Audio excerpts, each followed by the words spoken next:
அதாவது இந்த மாதிரி ஒரு கிரைசிஸ் அப்படின்னு வரும்போது நிறைய பேர் அவங்களுக்கு சப்போர்ட்டுக்கு வரணும்.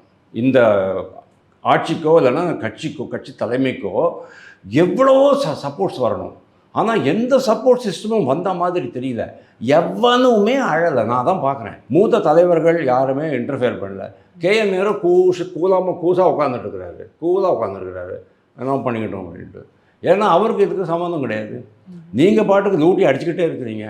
அதே மாதிரி தான் துரைமுருகன் கூலாக உட்காந்துருக்காரு. பொன்முடி ஒரு ஹெல்ப்பும் பண்ண மாட்டார். அப்போது யாருமே ஹெல்ப் பண்ணாத இந்த நிலைமையில் உதயநிதினால் இதை எதிர்கொள்ளக்கூடிய வியூகம் அமைக்க முடியுமாங்கிறது எனக்கு சந்தேகம்தான். அவருடைய தந்தைக்கு பயங்கரமான எக்ஸ்பீரியன்ஸ் இருக்குது. அவர் பண்ண முடியும். ஆனால் பாருங்கள், அவர் அங்கே போய் உட்காந்துட்டுருக்கிறாரு. கரெக்டாக அவர் அங்கே உட்காந்துருக்கிற சமயத்தில் தான் இவங்களும் வராங்கன்னு வச்சுக்கோங்க. வந்தவங்க எந்த மாதிரி டேட் சூஸ் பண்ணிட்டு வராங்க பாருங்கள். வந்த உடனே என்ன ஆகிறது, அந்த குப்பை தொட்டியை பார்க்குறாங்க. இவ்வளோ நாளாக குப்பை தொட்டிக்கெல்லாம் போக மாட்டாங்க. அவங்க என்ன பண்ணுவாங்க, உங்கள் மொபைல் எடுப்பாங்க ஃபஸ்ட்டு, அப்புறமா உங்களுடைய ஹார்ட் டிஸ்க் எடுப்பாங்க. இது 2 தான் ரொம்ப முக்கியம். அது எப்படி சார் ஒரு சாட் பண்ணிட்டு அதை பிரிண்ட் அவுட் எடுத்து யாருக்கு அப்புறமா ஒரு டைரி எடுப்பாங்க. நீங்கள் எழுதியிருப்பீங்கல்ல, யூஎஸ் அப்படின்னா உதயநிதி ஸ்டாலின் இவ்வளோ ரூபா பணம் கொடுத்தேன்னு எழுதியிருப்பீங்கல்ல, அது எடுத்துக்குவாங்க.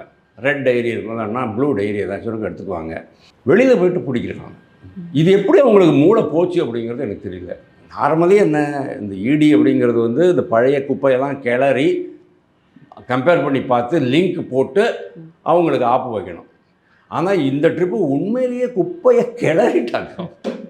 எப்படி உதயநிதி பாஸ்கர் வந்து பாத்ரூம்லேருந்து பணக்கட்டெல்லாம் தூக்கி ரோட்டில் போட்டாரோ, உதயபாஸ்கர் ஞாபகம் இருக்கா குட்கா கேஸில், அதே மாதிரி இவங்க வந்து எதோ பீச்சு அங்கே போட்டிருக்கிறத கரெக்டாக போய் பிடிச்சிட்டாங்க.